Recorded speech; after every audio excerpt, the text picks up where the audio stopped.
de l'IA dans l'heure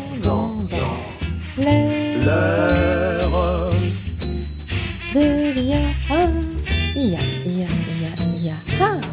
pour faire. Bienvenue dans Un air d'IA, la chronique dédiée aux outils de l'intelligence artificielle.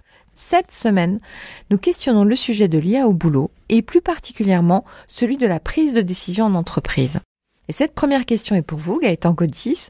L'IA peut-elle améliorer la prise de décision au sein des entreprises ? Imaginons une entreprise de vente de vêtements. Elle doit gérer ses stocks en boutique, les stocks des entrepôts, mais également les volumes de fabrication, d'achat, de matières premières, etc.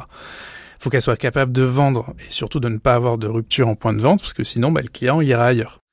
Donc dans ce cas-là, il faut qu'on arrive à gérer au mieux les stocks sur les différents points de distribution.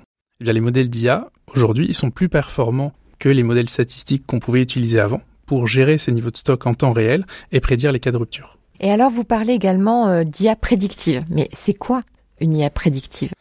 Par exemple, là on est jeudi, samedi il y a plusieurs événements sur Le Mans, il fait beau, j'estime que les gens vont plus venir en boutique qu'en moyenne. Et étant donné la saison, ils vont plutôt acheter un pull, un bonnet et des gants. Et en fait c'est ça qu'une IA prédictive, elle va estimer en fonction de l'état dans lequel on se trouve, la météo, la période de l'année, les probabilités d'acheter tel ou tel vêtement en boutique. Et la majorité des IA fonctionnent ainsi.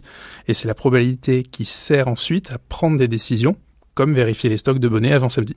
Donc en fait, on rentre tout un tas d'informations qui vont aller jouer dans cet algorithme-là, qui sera in fine prédictive.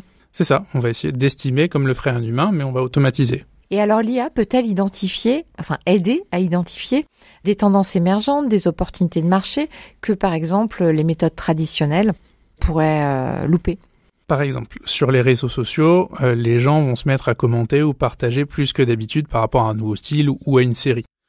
Aujourd'hui, en fait, il y a déjà des modèles d'IA qui sont en permanence en train d'analyser les posts, les reposts, les commentaires qu'on va trouver sur Instagram, Facebook, etc. Et avec l'historique des tendances précédentes et le comportement des gens à peu près au même moment, les modèles d'IA arrivent à faire des corrélations, en tout cas donner des probabilités de percée d'un sujet plutôt qu'un autre, et ensuite avoir des tendances de marché. Et est-ce que par exemple ça veut dire que si une série explose absolument et est relayée sur les réseaux sociaux, du coup les créateurs peuvent se dire là c'est intéressant de faire des interviews, de sortir des objets publicitaires. C'est dans ce sens-là que ça peut être utilisé ? Par exemple.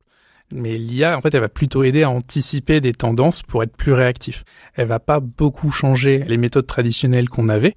On va pas identifier des nouvelles tendances qu'on n'aurait pas pu identifier avant. Elles vont juste venir compléter un arsenal d'outils qu'on avait déjà avant. Eh bien, amis auditeurs, c'est la fin de cette chronique. Nous vous retrouvons dès la semaine prochaine pour le dernier épisode de cette série de l'IA au boulot que nous conclurons par la question de « Est-ce que toutes les tâches au travail sont susceptibles d'être automatisées ?» C'est dit. Et si vous souhaitez réécouter le podcast de cette émission, c'est à la page Un air d'IA sur le site rcf.fr. De l'IA dans l'heure